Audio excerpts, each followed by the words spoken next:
So mga ka-lifestyle, nagbabalik muli. Medyo natagalan na ako gumawa ng video. Nagbulot-luto ako ngayon ng natawag na chicken pastel.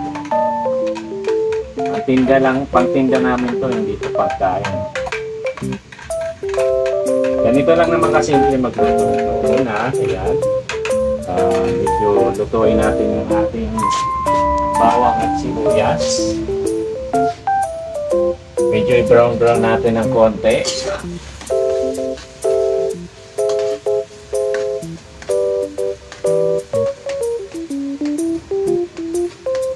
Hintayin natin mag-brown yan para mas masarap, para mas lumitaw yung lasa ng bawang at sibuyas. Medyo brown na siya. Ngayon naman ay kukulayan natin siya ng atsuete.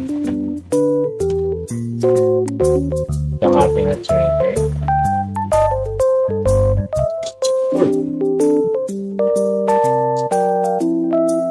Kalain natin ito. Kulayan ito.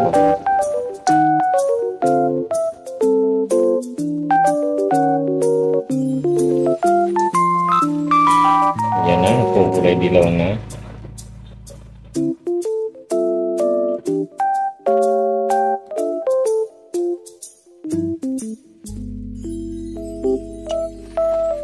Yan ay natural color, hindi siya food coloring.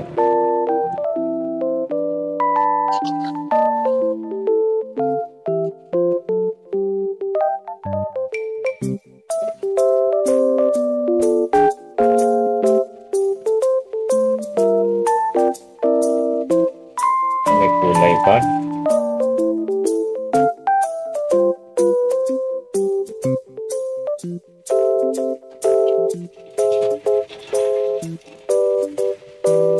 Okay, kaya siguro yan. Next, dahil nagkahulay na, sunod na natin dyan ang ating chicken.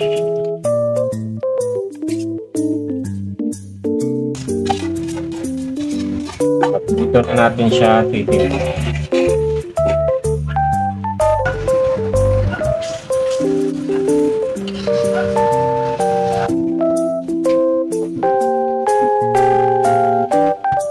Siyempre, meron tayong oyster sauce.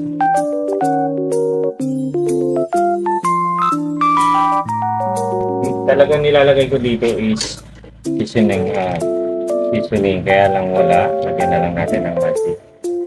Bawang magic sarap. Toyo. Tansya-tansya na lang. Alam niyo naman yan kung gaano karami. Tapos, mixture natin. Sunod natin ang ating sugar.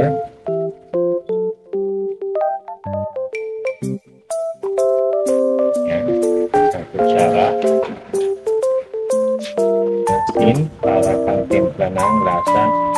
Sakto lang para hindi umalat.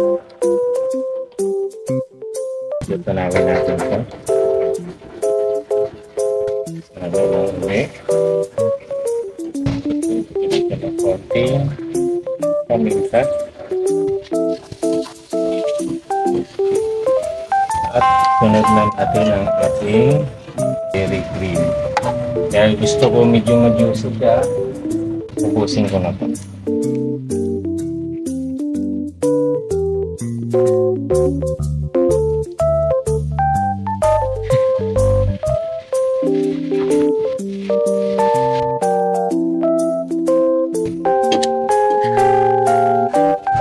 Ilagay na rin natin ang ating konting sili lang kasi yung iba ayaw ng maanghang.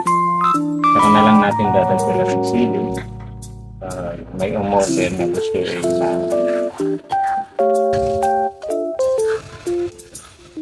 nasa panlasa niyo po yan kung gaano katapang ang gusto niyo.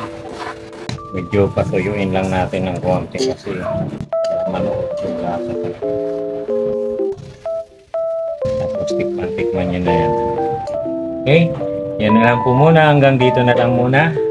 Hanggang sa susunod na mga video na gagawin. At simpleng luto lang to kasi although original naman lahat ng seasoning natin.